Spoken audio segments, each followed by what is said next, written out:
Hello friends, మళ్ళీ ఒక mini size bag అంటే ఈజీగా మనం ఇంట్లోనే స్టిచ్ చేసుకునే విధంగా, మీకు ఈజీగా అర్థమయ్యే విధంగా ఇంకొక చిన్న పర్స్ని మీ ముందుకు తీసుకొచ్చానండి. ఇది వచ్చి మొబైల్ పౌచ్ అనమాట.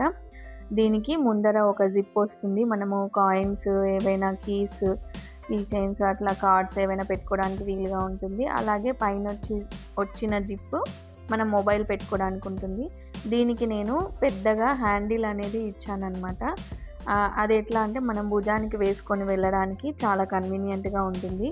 అయితే ఏ బ్యాగ్ వీడియో పెట్టినా కూడా దానికి కామన్గా స్టిచ్చింగ్ వీడియో అనేది అడుగుతూ ఉంటారు కదా, అందుకోసం అని చెప్పి ఇది అప్లోడ్ చేస్తూ ఉన్నానన్నమాట. అయితే ముందుగా నేను హ్యాండిల్ కోసము పెద్దగా తీసుకున్నాను అనమాట క్లాత్. అది వచ్చి మనకి ఒక 3 ఇంచుల వెడల్పు, అలాగే ఒక 40 ఇంచుల పొడవు ఉంటుందన్నమాట. అలా పొడుగ్గా ఉంటేనే మనము షోల్డర్కి వేసుకున్నప్పుడు మనకి చాలా ఈజీగా అంటే హ్యాండిల్ చేయడానికి బాగుంటుంది. పొడవు ఎక్కువగా ఉండాలన్నమాట మొబైల్ పర్స్కి. అందుకోసమని నేను ఫస్ట్ హ్యాండిల్ స్టిచ్ చేస్తున్నాను. లోపల నాన్ ఓవెన్ క్లాత్ పెట్టేసి ఇట్లా 1 ఇంచ్ విడత వచ్చే విధంగా ఫోల్డ్ చేసేసి దాన్ని స్టిచ్ చేసేసాను అనమాట. మళ్ళీ ఒకసారి దాని పొడవు అనేది మెజర్ చేసుకుంటున్నాను, ఎంత వచ్చిందని చెప్పేసి. 44 ఇంచెస్ వచ్చిందండి. పర్వాలేదు, కొంచెం ఎక్కువ ఉన్నా కూడా ఏం కాదు, కానీ 40 కంటే తక్కువ మాత్రం ఉండకూడదు.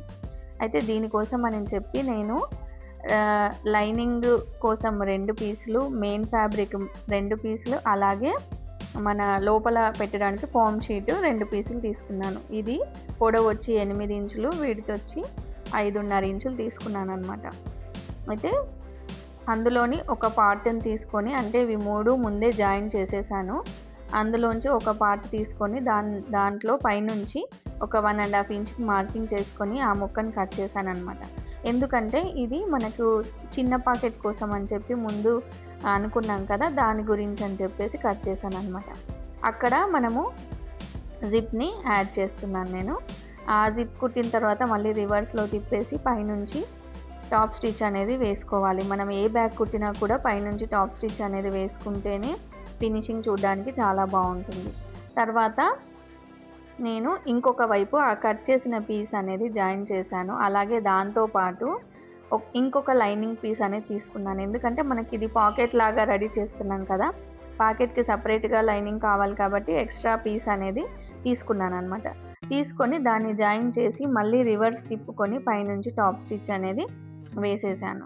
తర్వాత దాన్ని లోపలికి ఫోల్డ్ చేసి మిగతా వైపులా కూడా కుట్లేసేసుకున్నాను.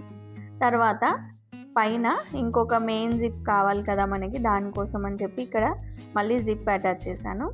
అలాగే కుట్టిన తర్వాత మనము హ్యాండిల్ కోసం రెడీ చేసుకుంటాం కదా, అదేంటంటే మనం ముందే పెట్టేసుకున్నాం అనుకోండి ఈజీగా ఉంటుందన్నమాట. అయితే ఒకవైపు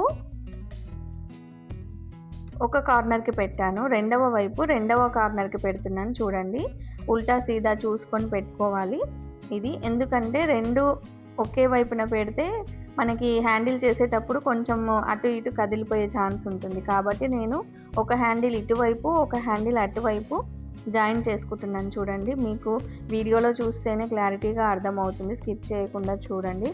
అలా కుట్టిన తర్వాత నేను జిప్ అనేది అటాచ్ చేస్తున్నాను అనమాట. ఇక్కడ బాగా గమనించండి, మీరు చాలా ఈజీగానే అర్థమవుతుంది. హ్యాండిల్ పెట్టుకున్న తర్వాత జిప్ అటాచ్ చేశాను, అది లోపలికి వెళ్ళిపోతుంది కాబట్టి.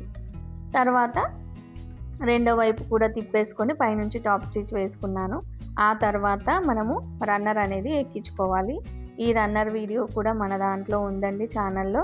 అర్థం కాని వాళ్ళు ఒకసారి ఛానల్ విజిట్ చేసి ఆ వీడియో కూడా చూడండి. రన్నర్ ఎలా ఎక్కించాలో అర్థమవుతుంది మీకు. ఈ రన్నర్ కూడా చాలా ఈజీగానే ఉంటుందండి, కాకపోతే ఒక్కొక్కసారి ఇబ్బంది పెడుతూ ఉంటుంది, వాస్తవమే. అయితే మనకు రాను రాను మనము రెగ్యులర్గా పెడుతూ ఉంటే గనక ఈజీగానే వచ్చేస్తుంది అనమాట. దానికి కొంచెం టెక్నిక్ యూజ్ చేయాలి, అలా చేసినప్పుడే అది ఈజీగా వస్తుందన్నమాట. ఒక్కోసారి బాగా సతాయిస్తూ ఉంటుంది, ఒక్కోసారి ఈజీగా ఎక్కుతుంది. అర్థం కాని వాళ్ళు ఉంటే ఆ వీడియో వెళ్ళి చూడండి ఒకసారి. తర్వాత సైడ్ స్టిచెస్ వేసుకుంటే మన బ్యాగ్ అనేది ఈజీగా రెడీ అయిపోతుంది.